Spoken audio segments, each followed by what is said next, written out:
అబ్బబ్బా అది ఏం పోరి, చూడగానే కళ్ళు చెదిరి కోసేశానమ్మో దాని జడపై మనసు పడి.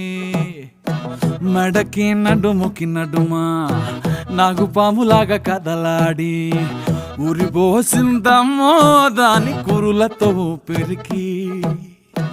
చార్మినారు లాంటి లైఫ్నే ప్యార్మినారు లాగా మార్చనే, దిల్లునే దీవాను చేసి దీపం పెట్టిందే. ఓ గోలుకొండ కోట లాంటి నన్నే రాణివాసం వల్ల మార్చుకుంటూ రంగులే పూసేసినాదే కళ్ళనే కుంచె చేసి. చోరు బజారుకే నేను జమీందారు, నన్ను దోచేవారే ఎవరు లేనే లేరు అనుకునేలోగా నన్ను చేసేసావే చోరీ. ఓయ్ ఓయ్ ఓయ్ పాత బస్తీకి నేను పహిల్వాను,